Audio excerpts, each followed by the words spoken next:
नमस्कार, hello money 9 में आप सभी का स्वागत है। मैं हूं सुमित और हफ्ते का पहला कारोबारी सत्र भारतीय बाजारों में जो रफ्तार पिछले हफ्ते बनी थी वही रफ्तार आज भी कायम है। रफ्तार ब्रॉडर मार्केट्स में तो आपको दिखाई पड़ेगी, लेकिन फ्रंट लाइन इंडेक्स के अंदर शायद ना भी दिखाई पड़े।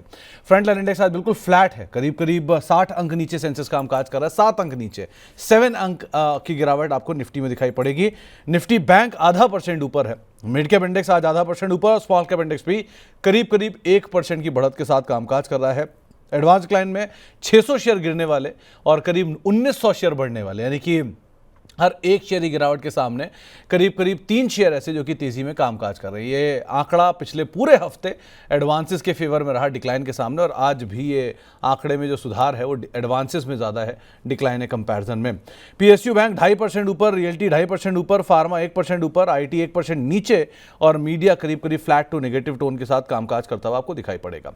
आज हम बातचीत करने वाले हैं प्रदीप जी से। प्रदीप जी हमारे साथ मौजूद हैं आज बातचीत करने के लिए, जिनसे हम चर्चा करेंगे मार्केट्स को लेकर भी, और प्रदीप जी से हम बातचीत करेंगे उनके इंडिविजुअल स्टॉक्स को लेकर भी। प्रदीप सर, आगे हम बातचीत करें, लेकिन उससे पहले आपको शुभकामनाएं आपकी दोनों कॉल्स के लिए जो आपने पिछले हफ्ते दी थी।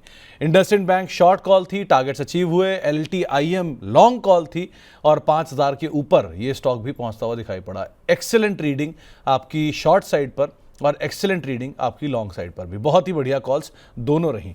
अब मार्केट्स को लेकर आपका व्यू क्या कह रहा है अब, क्योंकि बाजार में इंडेक्स में तो कुछ नहीं हो रहा, लेकिन ब्रॉडर मार्केट्स में बढ़िया हलचल है। ये पूरे हफ्ते देखने को मिला और आज भी हो रहा है। आप कैसे रीड कर रहे हो? Thank you so much Sumit ji आपको। एंड बस आप सबको देख के ही मैं सीखा हूँ ये सारे चीज, और ऐसे ही ब्लेसिंग देते रहिए। देखिए मार्केट में मैं देखता हूँ अभी मार्केट 24,500 इसके नीचे जब मार्केट जाएगा उसके बाद ही मार्केट खराब होगा। तो अगर उससे पहले अभी जैसे कि हम देख रहे हैं कि 25,000 25,100, तो मुझे लगता है एक हमें ऐसा स्ट्रैटेजी रखना है कि बाय ऑन डीप रखना है। कभी भी अगर 24,800 24,700 आता है तो एक हेल्दी करेक्शंस में हमें बाय करना है।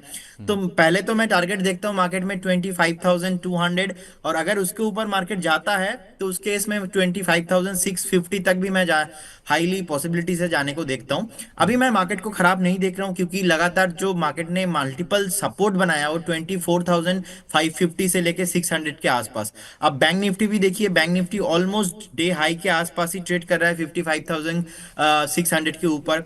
आज का डे हाई था ऑलमोस्ट 55,695 के आसपास। तो मुझे लगता है bank Nifty compare to Nifty थोड़ा ज्यादा स्ट्रांग है। तो मैं कंफर्टेबल हूं मार्केट में लॉन्ग करने के लिए, लेकिन मैं एक हेल्दी करेक्शन के लिए वेट करूंगा। फिलहाल मार्केट में अभी कुछ टेंशंस नहीं है, ना ट्रम्प का कोई टेंशन है, ना वॉर का कोई टेंशन है, कुछ भी मार्केट में प्रॉब्लम अभी नहीं है। और निफ्टी बैंक, क्योंकि आज निफ्टी बैंक आउट परफॉर्म कर रहा है फ्रंट लाइन इंडेक्स को, सो इसको आप कैसे रीड कर रहे हो? देखिए मुझे लगता है ये जो अभी 55,600 के आसपास चल रहा है, मुझे लगता है कि बहुत जल्दी 56,000 56,500 एक बार आपको बहुत जल्दी, मतलब नेक्स्ट एक हफ्ते में आने का हाई पॉसिबिलिटीज है। निफ्टी 50 के साथ प्रॉब्लम ये है कि चल नहीं रहा है, रेंज बाउंड है, और निफ्टी बैंक पे आज हमने देखा कि मोमेंटम आ रहा है। सो अभी ये मोमेंटम कंटिन्यू रहेंगे, लेकिन जितना हायर साइड जाएगा उतना थोड़ा हमको रिस्क भी यहाँ पे मेंटेन करना पड़ेगा। तो थोड़ा सा रिस्क रिवॉर्ड के लिहाज से आप इस पर नजर रखिएगा, लेकिन अदरवाइज कंफर्टेबल सिचुएशन मार्केट्स के अंदर सो फार देखने को मिल रही है। अब जरा लॉन्ग जो निफ्टी में गेनर लूजर है वो भी आपकी स्क्रीन पर आते हुए दिखाई पड़ेंगे। किस तरह की सिचुएशंस देखने को मिल रही है। निफ्टी के टॉप गेनर में Bajaj auto, Eicher motor, hero MotoCorp, तीनों के तीनों टू व्हीलर आज कमान संभाले हुए हैं, और एनटीपीसी यहाँ पर भी तेजी है। गिरने वाले शेयरों में अगर कुछ स्टॉक्स की बात किया तो प्रेशर है इटर्नल में, इन्फोसिस में, टाटा कंज्यूमर में और टीसीएस में, जो कि बैकफुट पे कामकाज करते हुए दिखाई पड़ रहे हैं। मिड कैप साइड पर जहां खरीदारी देखने को मिल रही है उसमें है RVNL, bank of Maharashtra, tube investment और बैंक ऑफ इंडिया, जहां पर खरीदारी है। गिरने वाले शेयरों में मिड कैप में आज जहां प्रेशर देखने को मिल रहा है उसमें प्रेशर है आइडिया में, पीबी फिनटेक में, एलआईसी हाउसिंग में और जीएमआर एयरपोर्ट में, जहां बिकवाली देखने को मिल रही है। स्मॉल कैप साइड पर खरीदारी का दौर जहां पर आता हुआ दिखाई पड़ रहा है उसमें डिलीवरी एक अच्छी खरीदारी में है, जुपिटर वैगन, टीटागढ़ रेल, जेन टेक्नोलॉजीज जहां पर खरीदारी है, और बिकवाली वाली साइड पर आज जहां प्रेशर देखने को मिला उसमें क्रेट एक्सिस ग्रामीण है, गॉडफ्रे फिलिप्स है, श्याम मेटालिक्स है और एम्बर एंटरप्राइजेज है, जहां पर बिकवाली का दौर आता हुआ दिखाई पड़ रहा है। टू व्हीलर स्पेस में हीरो मोटोकॉर्प और आइशर मोटर, इन दोनों को आप प्रदीप सर कैसे देख रहे हो? हाँ देखिए, हीरो मोटोकॉर्प मुझे फंडामेंटली तो बहुत ही अच्छा लगता है। आप देखेंगे कि अभी 4,390 के आसपास ट्रेड हो रहा है। एक रेसिस्टेंस है 4,460 के आसपास, मतलब यहाँ से भी और 50 रुपीज चल सकता है, लेकिन वहां पे एक रेसिस्टेंस है। अगर 4,450 के ऊपर वीकली बेसिस पे क्लोजिंग देता है, उस केस में आपको बहुत जल्दी 4,800 एंड 5,000 तक आते हुए दिखेंगे, तो डेफिनेटली होल्ड करने का सलाह रहेगा जिनके पास है। और आयशर मोटर का रिजल्ट थोड़ा मिले जुले आया था इस बार, और उसके बाद हमने देखा कि थोड़ा करेक्शंस हुआ था। अभी आयशर मोटर में एक चीज देखिए, जितना टाइम नीचे भागना था आ गया, उसके बाद लगातार अभी ऊपर ही आ रहा है। मुझे लगता है नीचे से ना बॉटम जो बनाना था आयशर ने बना दिया।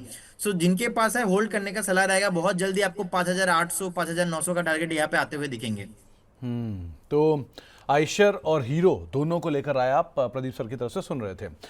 चलिए अब शुरुआत करते हैं सवाल जवाब के सिलसिले की और बातचीत करेंगे सवालों पर भी। लेकिन अगर आपका भी कोई सवाल है और आप भी इस कार्यक्रम का हिस्सा बनना चाह रहे हैं तो 9311121874 ये हमारा व्हाट्सएप नंबर है जिस पर आप सवाल भेज सकते हैं।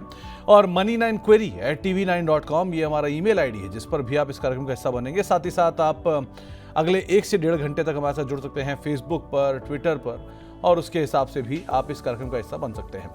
अब पहला सवाल आया है आलोक कुमार साहब का। इनके पास एनएमडीसी के शेयर हैं, करीब 102 रुपए के दाम पर खरीदारी किए हुए शेयर है, 100 शेयर है, क्या करना चाहिए इसमें? देखिए, एनएमडीसी अभी 70 के आसपास चल रहा है। मुझे लगता है एक कंसोलिडेशन पैटर्न के साथ ट्रेड कर रहा है। बहुत टाइम से ही 70 के ऊपर क्रॉस नहीं कर पा रहा था, और आज भी 71 के आसपास हाई है। तो एट फर्स्ट हमें एक वीकली क्लोजिंग चाहिए 70 के ऊपर। तो उसके बाद जाके यहाँ पे बहुत जल्दी आपको 78 एंड 80 का भाव मिल सकता है। तो फ्रेश बाई करने का सलाह नहीं रहेगा। एक बार 70 के ऊपर क्लोजिंग बहुत इंपॉर्टेंट है, और आज भी 71 के आसपास हाई था। तो एक बार 70 के ऊपर वीकली बेसिस फ्राइडे वाला एक क्लोजिंग चाहिए। उसके बाद यहाँ पे आप 78 80 का टारगेट यहाँ पे आते हुए दिखेंगे आपको। तो अभी आपको फिलहाल तो बने रहिए 78-80 के लेवल्स वीकली बेसिस पे अगर थोड़ी स्ट्रेंथ दिखाते हैं तो शायद बनते हुए दिखाई पड़े। इसके अलावा एक सवाल आया है एरोस्पेस जीनिक्स हैंडल से। इन्होंने अपोलो माइक्रो और आईटीसी होटल को आइडेंटिफाई कर रखा है जहां पे ये एंट्री करने की इच्छा रख रहे हैं। आप क्या राय रखते हैं, क्या ये एंट्री लायक हैं दोनों के दोनों? हाँ देखिए, एपेलो मार्को में ना अभी 140 के आसपास चल रहा है। एक मल्टीपल रेसिस्टेंस है 152 के आसपास। तो यहाँ से 10 रुपीज से ऊपर जा सकता है। तो मेरा सजेशन यही रहेगा, अगर एक बार 152 के ऊपर जाता है, ब्रेकआउट देता है, उस केस में आप बाई कर सकते हो। उस केस में आप ऑल टाइम हाई के आसपास चले जाएंगे, ब्रेकआउट भी आ जाएगा। तो फ्रेश बाई करने का सलाह रहेगा 152 के ऊपर। और सेकेंड स्टॉक आपने क्या बोला sir? ITC hotel. ITC hotel में देखिए अभी 203 के आसपास चल रहा है, और लगातार जैसे कि आपको पता ही है, न्यू स्टॉक मतलब आईपीओ हाई स्ट्रैटेजी मेरा। तो आईपीओ हाई स्ट्रैटेजी के अनुसार यहाँ पे अभी 200 के ऊपर चल रहा है। और लगातार ये जो एक पैटर्न साइकिलिक पैटर्न से चलता है, तो मेरा ख्याल से मुझे लगता है कि नेक्स्ट जो टारगेट अभी बन रहा है चार्ट में, वो 230 से लेके 240 के आसपास। तो जिनके पास है होल्ड करने का सलाह रहेगा। फ्रेश बाय भी आप करेंट जोन से करके जा सकते हो। आपका व्यू होना चाहिए 6 से 8 महीना। मुझे लगता है बहुत जल्दी 240 250 आपको आते हुए दिखेंगे। इस केस में आपको एक स्टॉप लॉस भी मेंटेन करना है। आपको स्टॉप लॉस रहेगा 182।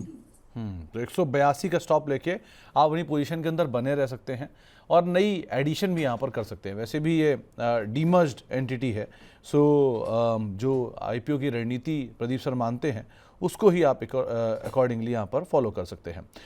इसके अलावा एक सवाल आया है मोहम्मद यासिन साहब का। इन्होंने हैप्पी फोर्जिंग और नेटको फार्मा 2 शेयरों को आइडेंटिफाई किया है एंट्री लेने के लिए। आपको ये कैसे लग रहे हैं? देखिए, हैप्पी फोर्जिंग आपने देखा ही है सर कि लगातार ना बहुत हफ्ते से नीचे आ रहा है। इनफैक्ट ऑल टाइम हाई था 1300 के आसपास, वहां से ईच एंड एवरी वीक नीचे आ रहा है।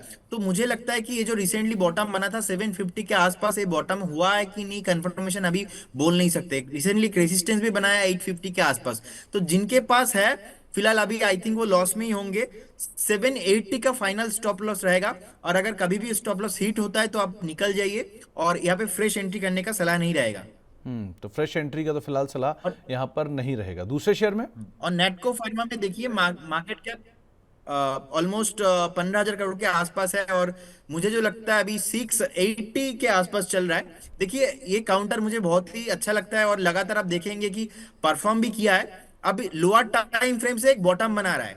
बॉटम बना रहा है, बॉटम बनाने के बाद मुझे लगता है यहाँ पे भागेगा 890, एक रेजिस्टेंस है 890, जैसे ही ब्रेक होगा उसके बाद यहाँ पे मुझे लगता है कि एक बार आपको 950 980 आ सकता है, तो जिनके पास है होल्ड करने का सलाह रहेगा। तो जिनके पास भी हैं फिलहाल बने रहें। नेटको फार्मा के लिए आपको एक राय साफ दी गई है। अ, इसके अलावा एक सवाल आया है अदानी पावर पर, करीब 540 रुपए के दाम पर खरीदारी है। अब इनका सवाल ये है कि क्या इसमें बने रहें या इसमें से एग्जिट करके मैरिको में एंटर कर जाएं। देखिए मैरिको भी अच्छा कंपनी है, एफएमसीजी में मैरिको थोड़ा धीरे चलता है लेकिन बहुत बढ़िया कंपनी है। अब अदानी पावर आपको लास्ट वीक ही हमने बात किया था, उस टाइम पे आई थिंक 540 530 के आसपास ट्रेड हो रहा था, तो 565 is a very good zone. मुझे लगता है आप होल्ड कीजिए, बहुत जल्दी आपको यहाँ पे 585 एंड 600 का भाव एंड उसके ऊपर भी आते हुए दिखेंगे। और मैरिको में देखिए, मैरिको में अभी ऑल टाइम ब्रेकआउट आया है चार्ट में, तो मुझे लगता है मैरिको भी चलेंगे, लेकिन मैरिको स्लो स्टॉक है, इसका बीटा भी बहुत लो है, चलेंगे धीरे चलेंगे। लेकिन अदानी पावर में बीटा हाई है, रिस्क हाई है, वो भी चलेंगे, दोनों स्टॉक ही बहुत अच्छा है। आप आपके रिस्क के हिसाब से आपका पोजीशन साइजिंग जो है वो क्रिएट कीजिए। तो रिस्क के हिसाब से आप अपनी पोजीशंस को आइडेंटिफाई करिए। अदानी पावर और मैरिको में मैरिको थोड़ा स्लो है और अदानी पावर थोड़ा एग्रेसिव है, तो उसके हिसाब से आप काम कीजिएगा।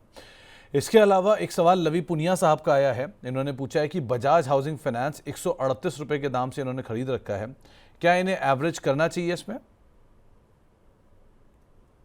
आ, देखिए एवरेज कर सकते हैं, अभी 126 के आसपास चल रहा है, मुझे लगता है कि एक बार जितना नीचे आना था ऑलमोस्ट 110 के आसपास वो लो लगा गया है ऑलरेडी, और आपको एक फ्रेश स्टॉप लॉस मेंटेन करना है 110 के आसपास। तो अभी 126 चल रहा है, मुझे लगता है बहुत जल्दी आपको 135 140 तक जाने का हाई पॉसिबिलिटीज है, तो जिनके पास है बने रहने का सलाह रहेगा। तो जिनके पास भी है फिलहाल बने रहने की राय आपको दी गई है। गुजरात अंबुजा एक्सपोर्ट ये खरीद रखा है सोनी कुमारी जी ने, और साथ साथ टेक्समैको रेल, इन दोनों में क्या कर रहे हैं? रेल शेयर तो वैसे ही बढ़िया तेजी में है इस समय।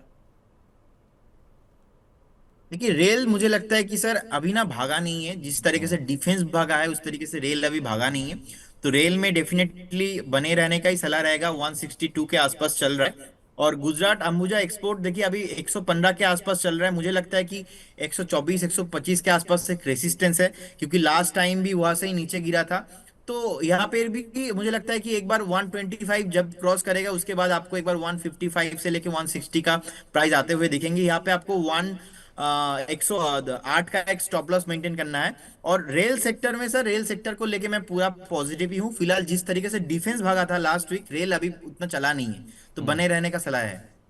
तो बने रहने की राय आपको यहाँ पर दी गई है। रेलवेज में शायद अभी और तेज़ी आते हुए दिखाई पड़ रहा है। डिफेंस ऑलरेडी बहुत चला है लेकिन रेलवेज नहीं चला है, सो वहाँ क्या करें, वहाँ आप बने रहिए। इसके अलावा प्रमोद जी का एक सवाल आया है नागार्जुन फर्टिलाइज़र को लेकर, ये इसमें खरीदारी करने की इच्छा रख रहे हैं। नागार्जुन फर्टिलाइज़र में सर दो तरह के शेयर हैं, एक तो NACL बन गया जो नागार्जुन एग्री के नाम से था पुराना नाम, और दूसरा नागार्जुन एग्री टेक है। तो मैं दोनों पे इसलिए राय पूछना चाहूँगा, या फिर NFL होगा, शायद ये NFL के बारे में बात करना चाह रहे होंगे। सो NFL में क्या खरीदारी करनी चाहिए?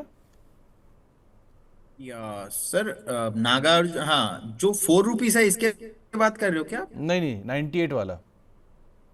98 वाला, ओके।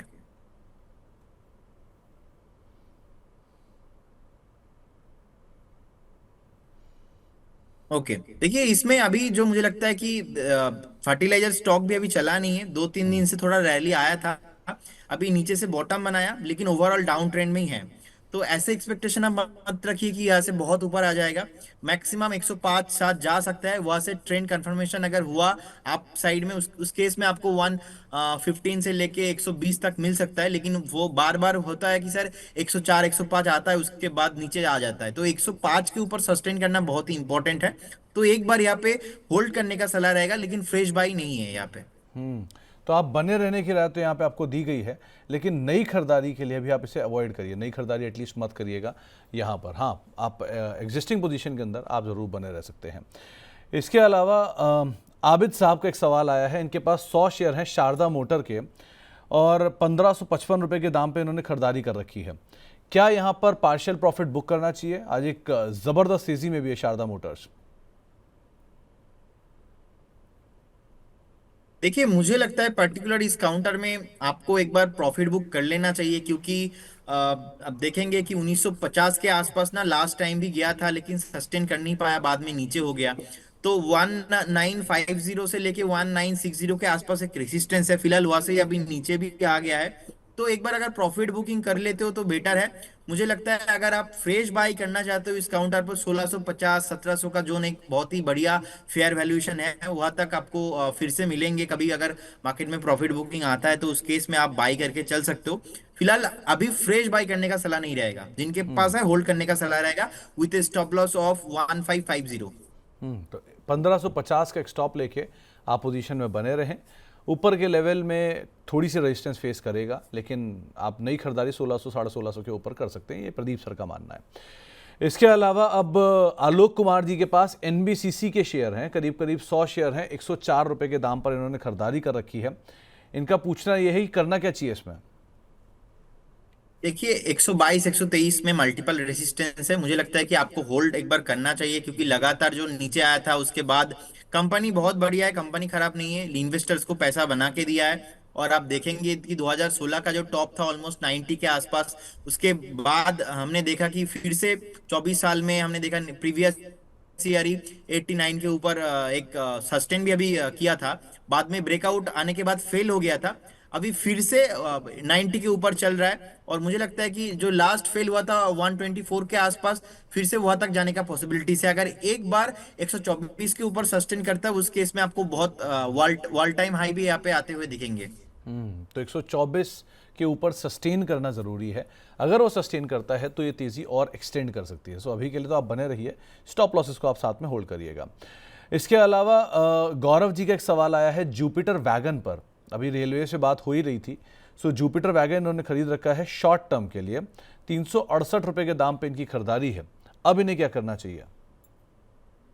मुझे लगता है उनको एक बार होल्ड करके जाना है, क्योंकि जिस तरीके से चार्ट में ब्रेकआउट आया है, आज भी 5.5% अभी ऊपर है। देखिए नेक रेसिस्टेंस है 490 के आसपास, उससे पहले नहीं है। तो आज भी हाई देखेंगे 457 के आसपास। तो मुझे लगता है आप एक बार एग्जिट अगर करना हो तो 485 490 इज अ गुड जोन हो सकता है आपके लिए। एक बार होल्ड करके जाइए, मुझे लगता है ये जो मोमेंटम आया है यह कैरी फॉरवर्ड होने वाला है, आप एक बार होल्ड करके जाइए। नहीं तो रेलवेज को लेके आप काफ़ी बुलिश से लग रहे हो मुझे प्रदीप सर, ऐसा क्यों? क्योंकि देखिए बहुत टाइम से चला नहीं है, और लास्ट जो 2-3 दिन से चला है, मुझे लगता है ये तो कुछ नहीं है। जिस तरीके से आप देखेंगे कि डिफेंस अभी चला था, अभी आज तो थोड़ा प्रॉफिट बुकिंग आ रहा है, उस तरीके से रेल अभी परफॉर्म ही नहीं किया। तो मुझे लगता है कि टॉप से आप देखेंगे मैक्सिमम स्टॉक 40% 50%, इनफैक्ट 60% भी नीचे आया था, वहां से अभी बॉटम बना के ऊपर आ रहा है। तो ये जो रैली है ये कंटिन्यू रहेंगे। सो आई बिलीव कि जुपिटर वैगन में भी यहाँ पे 480 490 का भाव बहुत जल्दी आपको आते हुए दिखेंगे। तो कौन कौन से स्टॉक्स जिनको आप आइडेंटिफाई करोगे अगर आपको बेट करना हो रेलवे में तो? देखिए ऑलमोस्ट सर ऐसा स्पेसिफिक तो कोई स्टॉक मैं अभी नहीं बता सकता, लेकिन ओवरऑल द काउंटर अगर आप देखेंगे कि आरवीएनएल हो गया, आईआरएफसी हो गया, जो भी काउंटर है सारे स्टॉक ही मुझे बहुत पसंद आ रहा है। इनफैक्ट मनी 9 के शो पे ही हमने आज से 1.5-2 महीना पहले, मतलब बहुत जोर शोर के मैंने रिकमेंड किया था कि बाई करके जाना चाहिए, ये भाव दोबारा नहीं मिलेगा। तो वहां से एकदम शार्प मूव आया और अभी चल भी रहा है। तो मुझे लगता है अभी नेक्स्ट पोटेंशियल है। आईआरएफसी मुझे अच्छा लगता है। तो नेक्स्ट आप आईआरएफसी, आईआरसीटीसी भी बहुत बढ़िया कंपनी है, चलेंगे ओवरऑल एक थीम ही चलेंगे। तो इस थीम में एक बढ़िया तेजी अभी भी बाकी है, एक अच्छा अपसाइड और खुलता हुआ दिखाई पड़ सकता है। अब एक दर्शक हमारे साथ कोलकाता से मौजूद हैं, हमारे साथ अबीर देवनाथ साहब मौजूद हैं कोलकाता से। अबीर साहब नमस्कार। नमस्कार। नमस्कार अबीर साहब, क्या सवाल है आपका? नमस्कार दादा। नमस्कार। मेरा शेयर है जेएफ फाइनेंस, तो 124 का क्या बाई किया था, अभी ठीक है। क्या करें? आप कितना समय से अबीर साहब दे सकते हो, और सॉरी, कितना टाइम और दे सकते हो इसे आप? अरे 6 महीने। 6 महीने और।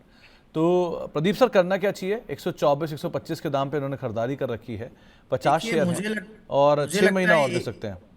6 महीना का अगर उनका व्यू है दैट इज वेरी गुड, क्योंकि थोड़ा अच्छा टाइम मिल जाता है। 102 का आप एक स्टॉप लॉस मेंटेन कीजिए, और आपका टारगेट होगा, पहला टारगेट 128 और सेकंड टारगेट होगा 155। जैसे ही 155 के ऊपर आएंगे ना, तो फिर से आपको 178 से 180 का भाव मिल सकता है। तो फिलहाल आपको 102 का एक स्टॉप लॉस मेंटेन करना है। अब मैं थोड़ा बंगाली में भी बोल देता हूँ, क्योंकि कोलकाता से है। 102 টাকার স্টপ লস মেনটেন করে আপনি হোল্ড করুন, নিশ্চিন্তে, কোনো অসুবিধা নেই। Okay, thank you. आप तो बोल गए, मुझे ऊपर से निकल गया। लेकिन हाँ, 128 का एक स्टॉप लॉस मेंटेन करके आप यहाँ पर ज़रूर खरीदारी कर सकते हैं। प्रदीप सर, आप कोलकाता से ही हो क्या? हाँ सर, मैं कोलकाता से ही हूँ। अभी आपका भी आप कोलकाता आइए, आपको मैं बंगाली सिखा दूंगा। नहीं नहीं, बंगाली बहुत स्वीट लैंग्वेज है, इतनी आसानी से समझ में आएगी नहीं, और इतनी जल्दी मैं सीख भी नहीं पाऊंगा। लेकिन हाँ, कोलकाता में आता रहता हूँ अक्सर, 7-8 बार आया हूँ कई इवेंट्स के लिए, कई इन्वेस्टर कैंप्स के लिए। तो आप प्रॉपर कोलकाता से ही हैं? हाँ जी, मैं प्रॉपर कोलकाता से ही हूँ। अभी आप कोलकाता से बातचीत कर रहे हो? हाँ जी, हाँ जी, हाँ जी। चलिए बढ़िया। वो मतलब सिटी जो है, एक तो सिटी ऑफ जॉय तो है ही वैसे ही ऑब्वियसली, और दूसरा फूडिंग, मतलब फूडीज़ का डिलाइट भी है, क्योंकि इतना अच्छा खाना वहाँ हाँ पर मिलता है हर तरह का। सो ऑब्वियसली हाँ। बढ़िया ब्लेस जगह पर आप हैं। अगले सवाल की तरफ चलते हैं। राहुल दास साहब का सवाल है गार्डन रीच शिप बिल्डर्स को लेकर। इन्होंने 2235 के दाम पे खरीदारी कर रखी है। क्या टारगेट्स, क्या स्टॉप लॉस? देखिए, मुझे लगता है कि शॉर्ट टाइम फ्रेम में ना बहुत चल चुका है, तो एक प्रॉफिट बुकिंग मैं एक्सपेक्ट कर रहा हूँ। आज भी देखेंगे कि नियर अबाउट 2372 का एक लो लगा के अभी ऊपर आ गया है। तो मुझे लगता है आपको होल्ड करना चाहिए, और with A stop loss of 2250, आप 2250 के स्टॉप लॉस के साथ होल्ड कीजिए। बहुत दिन से चल रहा है एक्चुअली डिफेंस, तो मुझे लगता है एक प्रॉफिट बुकिंग भी मैं एक्सपेक्ट कर रहा हूँ नेक्स्ट वीक में। तो आप एक बार 2250 स्टॉप लॉस के साथ होल्ड कर सकते हो। तो 2250 का स्टॉप लेकर आप पोजीशन के अंदर बने रह सकते हैं अभी तो। लेकिन ये बात सही है कि ये शेयर चला बहुत है, हाल फिलहाल में एक अच्छी खासी तेज़ी दिखा चुका है। सो उस पार्ट को भी आप भूलिएगा मत। इसके अलावा प्रदीप सर, एक सवाल आया है अनुराग शर्मा साहब का। इनके पास सिनकॉम के शेयर हैं, और ये पूछ रहे हैं कि क्या स्टॉप लॉस और क्या हेल्थ इसमें एक टारगेट होना चाहिए, अगर आप ट्रैक कर पा रहे हैं तो। सिनकॉम फॉर्मुलेशंस पे सवाल है, करीब 19 रुपये का शेयर है। देखिए, चार्ट अच्छा नहीं है। आप डेली कैंडल भी देखेंगे कि मल्टीपल रेसिस्टेंस है ऑलमोस्ट, वीकली कैंडल भी देखेंगे ऑलमोस्ट 19 के आसपास रेसिस्टेंस है। और मार्केट कैप भी ज्यादा नहीं है, 1700 करोड़ के आसपास मार्केट कैप है। तो सेल्स भी कंपनी के अंदर कुछ है नहीं, तो बेटर रहेगा एक बार आप एग्जिट कर जाइए इस काउंटर से। मार्केट में बहुत अच्छा अपॉर्चुनिटी है, वहां पे जाके निवेश कीजिए। इस काउंटर पेनी वाला स्टॉक हो गया सर। मार्केट कैप भी ज्यादा नहीं है, वॉल्यूम ज्यादा नहीं आता है, सेल्स भी ज्यादा नहीं है, और 19 के आसपास मल्टीपल रेसिस्टेंस भी दिख रहा है मुझे। तो आपके लिए राय यही कि आप कहीं भी किसी तेज़ी में यहाँ से निकलें, अपने लॉस को मिनिमाइज करें, एग्जिट करें, और बहुत अच्छे अच्छे विकल्प बाजार में हैं। प्रदीप सर बताते रहते हैं बीच बीच में, और अभी और बताएंगे भी आगे। आप उनमें दाम लगा लीजिए, वो ज़्यादा बेटर रहेंगे। अब तबरेज़ अख्तर साहब हमारे साथ मौजूद हैं दिल्ली से बातचीत करने के लिए। अख्तर साहब नमस्कार। नमस्कार सर। नमस्कार अख्तर साहब, क्या सवाल है आपका? पावर ग्रिड से मेरे 315 के ढाई 405 दिख रहे थे, इससे मैं जानना चाह रहा हूँ कि अभी स्विच करूँ या अभी इसको होल्ड करूँ। कितना समय आप इसे दे सकते हैं अख्तर साहब? 1 मंथ सर। 1 महीना और। तो क्या किया जाए प्रदीप सर? इनके पास पावर ग्रिड के शेयर हैं, 400 शेयर हैं, 315 रुपये के दाम पर खरीदारी है, और नज़रिया छोटी अवधि का है, 1 महीने का इनका नज़रिया है। क्या किया जाए इसमें? मुझे लगता है उनको होल्ड करना चाहिए, कोई प्रॉब्लम नहीं है। 288 का एक स्टॉप लॉस मेंटेन कीजिए, बहुत जल्दी आपको 315 का भाव यहाँ पे मिल जाएंगे। लेकिन यहाँ पे एक रेसिस्टेंस है 320 के आसपास, 320 के ऊपर सस्टेन करेंगे तो उसके बाद आपको एक बार 335 मिल सकता है। लेकिन ये स्टॉक जो है इतना इजीली चलता नहीं है। अगर आपका शॉर्ट टर्म व्यू है, तो जैसे ही आपका कॉस्ट टू कॉस्ट आएंगे तो इस बार निकल जाना बेटर रहेगा, क्योंकि ऐसा नहीं होगा कि आपको 303 से 304 से अचानक से 400 के आसपास मिल जाएगा, ऐसा नहीं होने वाला। तो 315 318 जैसे ही मिलता है, 2-1 रुपया प्रॉफिट लेके निकल जाइए। 315 318 जैसे मिलता है, 2-1 रुपया प्रॉफिट लेकर निकल जाइए। ये बहुत स्लो मूवर है वैसे भी। सो आपके पास बहुत अच्छे अच्छे नाम मिल सकते हैं, अदरवाइज आप ऑप्ट कर सकते हैं उन्हें। अदानी ग्रीन राजेश बंसीवाल साहब के पास है, 1031 रुपये के दाम पे इन्होंने खरीदारी कर रखी है। सो यहाँ क्या करना चाहिए? देखिए, मुझे लगता है कि होल्ड करना चाहिए एक बार, क्योंकि बहुत टाइम से नहीं चल रहा था। अभी तो एक पूरा ग्रुप चलने वाला है, अभी नहीं चला है ठीक ठाक से। तो एक सपोर्ट भी लिया है ऑलमोस्ट 700 750 के आसपास, अभी तो स्टार्ट हुआ है चलना। तो अभी 1020 के आसपास चल रहा है। मुझे लगता है आप वेट करके जाइए, बहुत जल्दी आपको यहाँ से 1150 1200 का भाव मिलेंगे। आपको एक स्टॉप लॉस मेंटेन करना है, स्टॉप लॉस थोड़ा लंबा होगा, 795 होगा स्टॉप लॉस, क्योंकि बहुत वॉलेटाइल होता है अदानी ग्रुप। 795 आपका फाइनल स्टॉप लॉस है, अदानी ग्रीन आप होल्ड करके जाइए। अदानी ग्रीन आप होल्ड करके जाइए और आपको स्टॉप लॉसेस बताए गए हैं, उन स्टॉप लॉसेस को भी आप फॉलो करिएगा। एक इंटरेस्टिंग सवाल है, प्रदीप सर गौर से सुनिएगा। भरत जी ने सवाल पूछा है, इनको 5 साल के लिए 5 स्टॉक चाहिए जिनमें ये इन्वेस्ट करके बैठे रहें। कुछ नाम है आपके पास? देखिए, अगर आपका 5 साल का व्यू है तो मुझे लगता है आप ब्लू चिप स्टॉक्स में ही जाना आपके लिए बेटर होगा। जैसे कि आप रिलायंस इंडस्ट्री को देख लीजिए। रिलायंस इंडस्ट्री अभी भी, अगर हम देखेंगे कि निफ्टी जब 29,000 30,000 होंगे ना, आपको रिलायंस इंडस्ट्री यहाँ से बहुत और ऊपर आ जाएगा। अभी तो रिलायंस इंडस्ट्री हमने रिकमेंड किया था 1200 के भाव से 1450 के आसपास हो गया।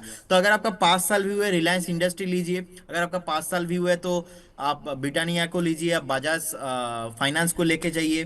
तो ऐसे आईटीसी को भी आप लेके चल सकते हो। अगर आपका 5 साल पे व्यू है तो आप मारुति सुजुकी भी लेके जा सकते हो। तो Maruti Suzuki, Reliance industry, bank पे आप एचडीएफसी बैंक ले लीजिए, एक्सिस बैंक ले लीजिए। तो ऐसे काउंटर मुझे बहुत ही अच्छा लगता है अगर आपका 5 साल व्यू है, क्योंकि अभी मार्केट के ऊपर भी डिपेंड कर रहा है कि मार्केट कैसे परफॉर्म करेगा। यहाँ से नो डाउट आज से 5 साल बाद इंडियन इकोनॉमी बहुत ही ग्रो करने वाला है। और भारतीय टेलीकॉम में भारतीय एयरटेल लेके जाइए। आज के डेट में इंडिया का करेंट इकोनॉमी मार्केट कैपिटलाइजेशन है 5.13 ट्रिलियन। तो मुझे लगता है नेक्स्ट 5 साल में यहाँ से तो डबल होने का चांसेस बहुत हाई है। डबल भी नहीं होगा तो 70% 80% तो इंक्रीज हो ही जाएगा। सो यही सारे कंपनी होंगे जो नेक्स्ट 5 साल बाद लीड में रहेंगे। सो यही सारा सलाह रहेगा। तो बहुत सीधी सी बात है भरत जी, अगर आप खरीदारी करना चाहते हैं अगले 5 साल के लिए तो सबसे पहले हर सेक्टर का एक लीडर उठा लीजिए। वो जो आपको प्रदीप सर ने समझाया उसको और आसान तरीके से समझाता हूँ। हर सेक्टर का जो भी लीडर हो, 4 व्हीलर का लीडर मारुति है, 2 व्हीलर का लीडर इधर हीरो है, बजाज है, जो भी है, बैंक्स में एचडीएफसी बैंक, एसबीआई, पीएसयू का वो, प्राइवेट का वो। सो जो सेक्टर का लीडर हो, देश का लीडर ऑब्वियसली रिलायंस इंडस्ट्री है सबसे बड़ी कंपनी, आईटी से टीसीएस हो गया, ब्रिटानिया हो गया, एचयूएल हो गया, ये सब जो कंपनियां लीडर हैं इन सबको ले लेके रखिए। एटलीस्ट आपका पोर्टफोलियो सेफ कर देंगे। अगर इंडियन इकोनॉमी को बढ़ना है 5 साल में तो इनको ही बढ़ना ही पड़ेगा मजबूरी में। सो इनको आराम आराम से लेके रखिए। ये क्वालिटी कंपनियां हैं, चैन की नींद देंगे और आराम से आपका पोर्टफोलियो बढ़ने देंगे। तो उस हिसाब से आप इन्वेस्ट करिए। आगे बढ़ते हैं और हमारे पास अब जो अगला सवाल आया है वो आया है पंजाब एंड सिंध बैंक को लेकर। ये मनोज कुमार साहब का एक सवाल है, इसमें करना क्या चाहिए? देखिए, अभी 31 के आसपास चल रहा है। मुझे लगता है कि एक बार एक बाउंस बैक आ रहा है लोअर टाइम फ्रेम से, तो उनको होल्ड करने का सलाह रहेगा। बहुत जल्दी 34 35 का टारगेट आ सकता है, क्योंकि जो नेक रेसिस्टेंस है 38 से पहले नहीं है, तो होल्ड करने का सलाह रहेगा उनको। तो फिलहाल तो बने रहने का राय आपको यहाँ पर दिया गया है। एक और क्लासिक केस आपके सामने रखता हूँ मैं प्रदीप सर। सवाल आया तो उसके लिए बात करना ज़रूरी भी है। अनुराग शर्मा साहब का है, ये पूछ रहे हैं कि जीटीएल इंफ्रा लॉन्ग टर्म के पर्पस से कैसा रहेगा। मतलब मुझे आइडिया नहीं है देखिए आपका कि आप इसे ट्रैक करते हो कि नहीं करते, लेकिन जीटीएल और जीटीएल इंफ्रा सन 2011 में एक ही दिन के अंदर 60% साफ हो गए थे, 60%, और मासिव वेल्थ इरोजन हुआ था इनके अंदर। ये एफ&ओ का हिस्सा होता था जीटीएल लिमिटेड उस समय पर, और तब इसमें एक इतनी बड़ी फॉल आई थी। अब आप क्या कहना चाहेंगे इस कंपनी के बारे में? जीटीएल इंफ्रा वही है ना जो 1.57 के आसपास जी चल जी रहा जी है। जी जी, ₹1.50 का। देखिए, ऐसे तो बहुत सारे काउंटर है जो 2000 के आसपास चल रहा था। जो जब डॉट कॉम बूम आया था उस टाइम पे एक मुझे अभी नाम याद नहीं आ रहा है, केतन पारीक जी का एक बहुत ही फेवरेट स्टॉक था। अभी मैंने देखा कि 1.5 साल पहले वो चल रहा है, तो उस टाइम पे जो था, अभी मार्केट टोटली अलग है। और इसमें आप देखेंगे फंडामेंटल भी, मैं फंडामेंटल डेटा भी देख रहा था, फंडामेंटल पे कुछ है नहीं। 2000 करोड़ का कंपनी है, 875 करोड़ के आसपास लॉस है। तो आप तो पहले एक चीज देख लीजिए, वो होप में आप बिल्कुल भी मत रहिए कि ये स्टॉक यहाँ से डबल ट्रिपल हो जाएगा। प्रोमोटर के पास जितने भी इक्विटी होल्डिंग था 100% प्रोमोटर ने प्लेज कर दिया। सो आप प्रोमोटर होल्डिंग भी देखेंगे, नहीं है, 3.23% के आसपास है। अगर मेरा कंपनी है, अगर मैं ही प्रोमोटर हूं, अगर मेरा कंपनी का शेयर मेरे पास ही नहीं है, तो उस स्टॉक में मैं क्यों पैसा लगाऊंगा? तो मेरा स्ट्रिक्टली रिकमेंडेशन नहीं है, आप एग्जिट कर जाइए, लेने का भी मत सोचिए। सर भाव और वैल्यू का अंतर समझिए। कोई चीज़ की अगर भाव कम है ज़रूरी नहीं उसकी वैल्यू कम होती है। ये 1 रुपये का शेयर इसीलिए है क्योंकि ये 1 रुपये वाली सिचुएशन में है। जो 1000 रुपये की सिचुएशन में वो 1000 रुपये के आसपास है। सो अंतर समझिए और उसके हिसाब से इन्वेस्ट करिएगा। अब एक दर्शक और हमारे साथ मौजूद है बातचीत करने के लिए। नकुल वत्स साहब हैं फरीदाबाद से। नकुल जी नमस्कार। नकुल जी आप सुन पा रहे हैं? चलिए शायद संपर्क टूट गया, लेकिन इनका सवाल था सुज़लॉन पे और इन्होंने सुज़लॉन की अच्छी खासी यानी कि 13,000 शेयरों की क्वांटिटी ले रखी है 58 रुपये के दाम पर। करना क्या चाहिए इसमें प्रदीप सर? बहुत टाइम से ही 58 का लेवल क्रॉस नहीं हो रहा था, मल्टीपल टाइम रेजिस्टेंस ले रहा था, तो अभी 51 के ऊपर आ चुका है, 61 62 चल रहा है। मुझे लगता है आपको एक बार वेट करके जाना चाहिए। बहुत जल्दी आपको 68 70 का भाव यहाँ पे मिलेंगे। आप फ्रेश बाई भी करके जा सकते हो शॉर्ट टाइम फ्रेम के लिए। लेकिन ये कंपनी फंडामेंटली अभी, पहले तो आपको पता ही है एक टाइम पे कितना हायर प्राइस में ट्रेड करता था। मतलब ऐसे आपको मैं फंडामेंटली रिकमेंड नहीं करूंगा कि आप यहाँ पे फ्रेश निवेश करके जाइए। अगर आप एक शॉर्ट टर्म ट्रेडर हो, सोचते हो कि नहीं मेरे को 2-1 महीने के लिए थोड़ा इन्वेस्ट करना है, तो स्टॉप लॉस रहेगा 56। और मुझे लगता है बहुत जल्दी आपको यहाँ पे 68 70 का भाव यहाँ पे आते हुए दिखेंगे। और मेरा एडवाइस भी रहेगा सबसे, अगर किसी के जो बाइंग प्राइस है वो जैसे ही आ जाएंगे ना, आप स्टॉक से निकल जाइए। फ्रेश एंट्री भी यहाँ पे नहीं करना है। तो आप फ्रेश एंट्री भी यहाँ पर ना ही करें, वो ज़्यादा बेटर है एटलीस्ट अभी की सिचुएशन को देखते हुए। एक सवाल रीना परमार जी का है। इनके पास BEL के शेयर हैं, 296 रुपये के दाम पे उन्होंने खरीदारी कर रखी है। क्या करना चाहिए इसमें? देखिए BL हमने रिकमेंड किया था आप ही के चैनल में, वो है 270 से 280 से। पहला टारगेट था मेरा 340 और सेकंड टारगेट था 380। तो 380 तो आज ही का ऑलमोस्ट हाई था 373 के आसपास। तो मुझे लगता है अभी जो 364 के आसपास चल रहा है, शॉर्ट टाइम फ्रेम में ना चल चुका है। आपको एक बार प्रॉफिट बुक यहाँ पे कर लेना चाहिए। नहीं तो आप एक ट्रेलिंग स्टॉप लॉस भी मेंटेन कर सकते हो। यहाँ पे ट्रेलिंग स्टॉप लॉस रहेगा आपका 355 के आसपास। तो मुझे लगता है 355 आप एक बार ट्रेलिंग स्टॉप लॉस मेंटेन करके आप यहाँ पे होल्ड कीजिए। सो एक बार बेटर रहेगा। अगर आपका व्यू लॉन्ग टर्म है तो फिर मुझे लगता है 400 के ऊपर भी आपको मिलेंगे। लेकिन यहाँ पे एक हेल्दी करेक्शंस मैं एक्सपेक्ट कर रहा हूँ एंटायर द डिफेंस सेक्टर में। तो एक बड़ी डिफेंस सेक्टर में गिरावट की उम्मीद यहाँ पे लगाई जा रही है प्रदीप जी की तरफ से। सो इसलिए आपके लिए राय यही कि आप यहाँ से थोड़ा बहुत प्रॉफिट लेकर एटलीस्ट निकल सकते हैं। मुख्तार खान साहब का एक सवाल आया है कि ये 10 लाख रुपए का इन्वेस्टमेंट करना चाह रहे हैं, कहाँ करना चाहिए? देखिए, आप इन्वेस्टमेंट करना चाहते हो तो फर्स्ट यहाँ पे तो सर क्वेश्चन सारे बहुत कुछ आ जाता है कि आप कितने टाइम फ्रेम के लिए करना चाहते हो, लॉन्ग टर्म इन्वेस्टर या शॉर्ट टर्म इन्वेस्टर। तो मुझे लगता है आप एक आज के दिन के हिसाब से निफ्टी आईटी बहुत दिन से चला नहीं था। एंड निफ्टी आईटी टॉप से भी ऑलमोस्ट आप देखेंगे कि 32% नीचे आ गया था। सो इंटर निफ्टी आईटी में एक रिकवरी चल रहा है। ये 1-2 दिन वाला सिचुएशन नहीं। आप देखेंगे निफ्टी आईटी ऑलमोस्ट 30,000 के आसपास लो भी आ गया था लो में। बहुत टाइम बाद निफ्टी आईटी चल रहा है और अभी देखिए 32,000 34,000 35,000 अभी ऐसे ग्रो कर रहा है। तो मुझे लगता है निफ्टी आईटी 20 आपको लेके होल्ड करना चाहिए। बहुत टाइम बाद निफ्टी आईटी अभी चल रहा है, रिकवरी मोड में है। तो आपको अगर निफ्टी आईटी आप लेके चल सकते हो, इसमें आपको 10 लाख रुपया नहीं इन्वेस्ट करना, आप 1 से 2 लाख कर सकते हो। ऐसे ही आप इंडेक्स फंड में भी इन्वेस्ट कर सकते हो। अगर आपका स्टॉक मार्केट का व्यू है, जैसे कि मैं कुछ टाइम पहले ही बता रहा था, हर एक इंडस्ट्री से आप लीडर ले लीजिए और लीडर्स के साथ आप जाइए। तो आपको लेवल बताए गए हैं, लीडर्स बताए गए हैं, नाम बताए गए हैं, तरीके बताए गए हैं, आप उसके हिसाब से इन्वेस्ट कर सकते हैं। हीरो मोटोकॉर्प 1 साल के लिए कैसा रहेगा? 4,000 रुपये के दाम पे खरीदारी है। मुझे लगता है हीरो मोटोकॉर्प ना अभी चलेंगे, क्योंकि देखिए सुमित जी, आप एक चीज इंटरेस्टिंग पॉइंट किए, लगातार जो हाई था ना ऑलमोस्ट 6,200 के आसपास, तो नीचे आ गया था 3,300 के आसपास, वहां से अभी रिकवरी मोड हुआ है। तो मुझे लगता है ये ना अभी थकने वाले से नहीं है, ये थकेंगे 4,800 5,000 के आसपास थोड़ा जाके। तो जिनके पास है बने रहने का सलाह है। मुझे लगता है बहुत जल्दी आपको 4,800 5,000 का भाव यहाँ पे आते हुए दिखेंगे। तो 4,800 5,000 के दाम आपको हीरो मोटोकॉर्प में आते हुए दिखाई पड़ेंगे। वैसे भी इसकी जो एक रिसेंटली लिस्टेड आर्म है एथर, उसमें भी कोई खास गिरावट आई नहीं है। सो वो सस्टेन कर रही है, तो ये भी कुछ हद तक सस्टेन करता हुआ दिखाई पड़ रहा है। जिस दिन से उसकी लिस्टिंग हुई तब से लेकर अब तक शेयर ऑलरेडी 600 रुपये चल भी चुका है। इसके अलावा एक सवाल हेरिटेज फूड्स के ऊपर है। राधा कृष्ण जी का सवाल आया है, 578 के दाम पे उन्होंने खरीदारी कर रखी है। आप क्या राय रखते हो उस पर?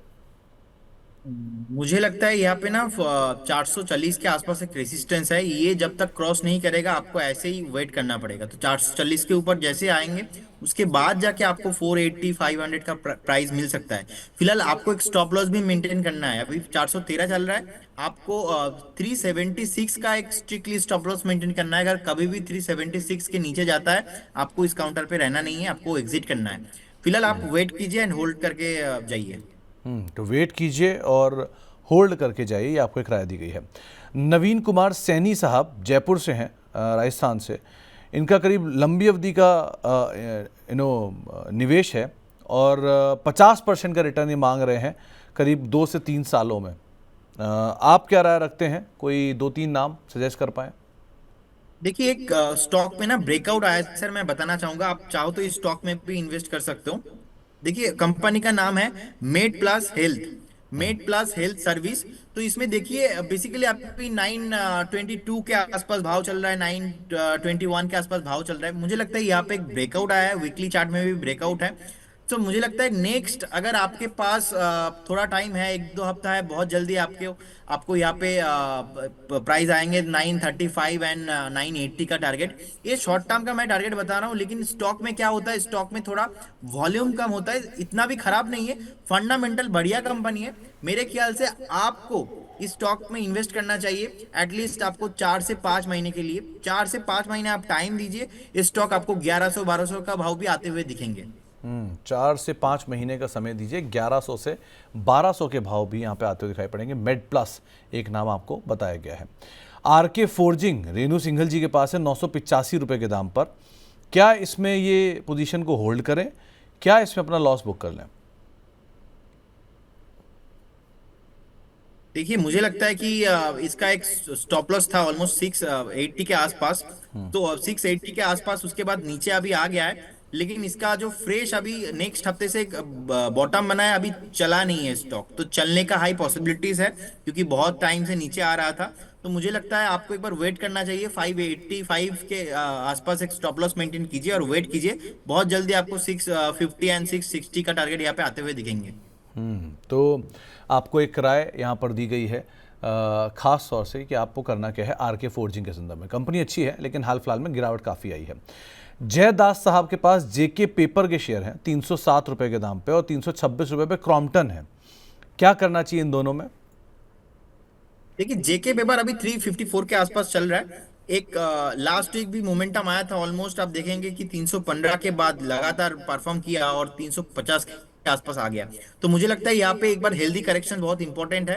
हेल्दी करेक्शन में मुझे लगता है एक बार 5 से 10% नीचे आ सकता है, उस केस में आप एवरेज कर सकते हो इस काउंटर को, और आपको बने रहना है। अभी 385 एंड 390 का टारगेट यहाँ पे आते हुए दिखेंगे। और क्रॉम्पटन देखिए, क्रॉम्पटन अभी मार्केट कैप देखेंगे ऑलमोस्ट 22,000 करोड़ के आसपास है, और नीट प्रॉफिट में भी 500 करोड़ के आसपास प्रॉफिट किया है क्रॉम्पटन ने। 351 के आसपास चल रहा है, मुझे लगता है 365 368 के आसपास एक रेसिस्टेंस है।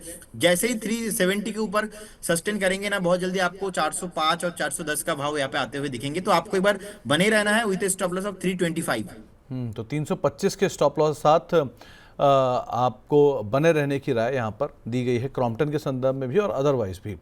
एक वोडाफोन आइडिया, जितेंद्र साहब का एक सवाल आया स्टॉक को लेके। अभी अभी इसमें लोअर सर्किट भी लगा था कुछ देर पहले, क्योंकि जो सुप्रीम कोर्ट है उन्होंने इनकी याचिका को रिजेक्ट कर दिया दोबारा एजीआर मामले को लेकर। सो क्या किया जाए इसमें? सर हमने एक दिन विवेक जी के साथ शो किया था, जिस दिन गवर्नमेंट स्टेक लिया था। अभी देखिए गवर्नमेंट के पास ऑलमोस्ट 48% 49% अप्रोक्स है। अगर आप देखेंगे इनका डेट 2,10,000 करोड़ के आसपास इनके पास डेट था। अभी जो इक्विटी में कन्वर्ट हुआ 37,000 करोड़ माइनस कीजिए, अभी भी इनके पास 1,70,000 करोड़ के आसपास इनके पास नीट डेट है। तो इसका भी इंटरेस्ट भरना है वोडाफोन आइडिया को। और मैं तो सर यूज करता हूँ सिम जियो का या तो एयरटेल का। वोडाफोन आइडिया आज से 4-5 साल पहले यूज करते थे, तो मेरे साथ ही ऐसा है, ऑलमोस्ट मार्केट में ही ऐसा सिचुएशन है। तो मुझे नहीं लगता वोडाफोन आइडिया का कुछ होने वाला है। बहुत सारे न्यूज डेली डेली आता है, बहुत सारे रिटेलर इन्वेस्टर इसके अंदर ट्रैप्ड है। लेकिन मैं प्रदीप हलदर ये लाइव टीवी में बोलता हूं कि मुझे नहीं लगता वोडाफोन आइडिया का कुछ होने वाला। इतना बार न्यूज हमने न्यूज में भी बताया, जब 9 रुपीज था, 8 रुपीज था, इसके साथ कुछ नहीं होने वाला। और सर यहाँ से अगर डबल भी हो जाएगा ना, 12-13 टका के आसपास चले जाएंगे, तो मैं फिर भी वोडाफोन इंडिया को इग्नोर ही करूंगा। मेरा तरफ से तो बाई करने का सलाह नहीं रहेगा।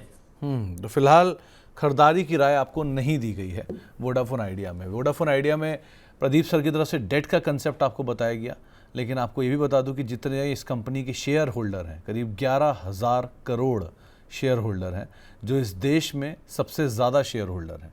और दूसरा, इस कंपनी की करीब करीब 7400 करोड़ रुपए के आसपास की डेट है का लॉस है, जिसको प्रॉफिट में कन्वर्ट होने में ही कम से कम दुगना इन्हें कमाना पड़ेगा, तब जाके 1 रुपये की ईपीएस जनरेट कर पाएंगे या 50 पैसे की ईपीएस जनरेट कर पाएंगे। सो आइडियली फंडामेंटली ये कंपनी में कुछ नहीं है। हाँ, टेक्निकल मूव आते रहते हैं, उसको आप जैसे चाहो देखो, लेकिन आइडियली यहाँ पर फंडामेंटली बहुत कुछ बचा नहीं है इस कंपनी में। इसके अलावा अब बातचीत करने के लिए हमारे पास और भी सवाल आए हैं। टाटा इन्वेस्टमेंट को लेकर साहिल जी का एक सवाल आया है। 6500 रुपये के दाम पे इन्होंने खरीदारी कर रखी है, क्या करना चाहिए इसमें? Tata investment, right? ठीक है, जी। टाटा इन्वेस्टमेंट एक कंसोलिडेशन पैटर्न में था और अभी एक बॉटम बनाया। तो अभी एक रेसिस्टेंस है 6450 के आसपास। तो 6450 तक जाने का पॉसिबिलिटीज है। जिनके पास है होल्ड करने का सलाह रहेगा। वीकली चार्ट में अभी शॉर्ट टर्म पे ब्रेकआउट नहीं आया है, तो मुझे लगता है एक अभी टाइम चाहिए, एक टाइम करेक्शन चाहिए। ऊपर के जोन पे 6700 और लोअर टाइम फ्रेम में आपको 5800, इसके अंदर ही नेक्स्ट 2 से 3 महीने रहेंगे। इसके ऊपर जैसे ही कोई भी लेवल तोड़ेगा तो उसके बाद ही ब्रेकआउट आएगा। मतलब 6700 के बाद ही नेक्स्ट जो फ्रेश यहाँ पे एक रैली आएगा, उसके बाद, उससे पहले नहीं। तो जो फ्रेश रैली आएगा उसमें अप मूव शायद थोड़ा और एक्सटेंड होता हुआ दिखाई पड़े, उस हिसाब से भी आप नज़र रखना। इसके अलावा कुछ और सवालों में आयरेडा, एक विवेक पटेल साहब का सवाल आया है, क्या करना चाहिए इसमें? देखिए, इसमें अभी 175 के आसपास चल रहा है। तो मुझे लगता है कि आपको एक बार होल्ड करके जाना है। बहुत जल्दी आपको 185 एंड 90 का प्राइस मिलेंगे। और क्योंकि बहुत टाइम से चला नहीं है, अभी बेस बनाया, बेस बनाने के बाद ऊपर आ रहा है, होल्ड करने का सलाह रहेगा। 175 चल रहा है, आपको स्टॉप लॉस मेंटेन करना है 145। 145 होल्ड, स्टॉप लॉस मेंटेन कीजिए, होल्ड कीजिए। नेक्स्ट 6 से 8 महीना आपको 200 के ऊपर प्राइस जाते हुए दिखेंगे। ओके, तो 200 के ऊपर के प्राइस यहाँ पर आते हुए दिखाई पड़ेंगे। सो बेटर इज आप यहाँ पर फिलहाल तो बने रहें, बट स्टॉप लॉस को स्ट्रिक्टली फॉलो करिएगा। साई प्रवीण साहब हमारे रेगुलर दर्शक हैं, इनके पास साइन डीएलएम के शेयर हैं, करीब 430 रुपये के दाम पे इन्होंने खरीदारी कर रखी है, करना क्या चाहिए इसमें? देखिए, साइन डीएलएम का मेरा कॉल दिया हुआ था आज से 2-3 दिन पहले ही, एक डिस्क्लेमर है। तो बेसिकली मुझे लगता है कि यहाँ पे 490 के आसपास अभी चल रहा है। बहुत जल्दी आपको यहाँ पे 505 और मुझे लगता है कि 515 का टारगेट यहाँ पे आते हुए दिखेंगे। तो होल्ड करने का सलाह रहेगा। और आपको एक स्टॉप लॉस भी मेंटेन करना है। अगर आप थोड़ा इन्वेस्टमेंट पर्सपेक्टिव से इसको देखते हो तो मुझे लगता है 455 का एक स्टॉप लॉस होगा और 515 आपको बहुत ही मतलब शॉर्ट टाइम पे आते हुए दिखेंगे। और 515 के ऊपर अगर एक बार सस्टेन करता है तो अभी 630 से पहले कोई रेसिस्टेंस है ही नहीं। तो हाई पॉसिबिलिटीज है इस पर्टिकुलर काउंटर चलने का। तो एक बार होल्ड करने का सलाह रहेगा। तो फिलहाल बने रहने की राय यहाँ पर आपको दी गई है, लेकिन आपको थोड़ा सा स्टॉप लॉस को साथ में फॉलो करना है। वैसे ये कंपनी की इस क्वार्टर के नंबर बहुत रोबस्ट थे और अच्छे नंबर्स के बाद शेयर चला भी था, तो आपके लिए बने रहने की राय यहाँ पर दी गई है। भारत बिजली के शेयर हैं प्रीति अग्रवाल जी के पास, 65 शेयर हैं 4000 रुपये के दाम पर। वो पूछ रही है कि इसमें करना क्या चाहिए? कौन सा स्टॉक सर? भारत बिजली।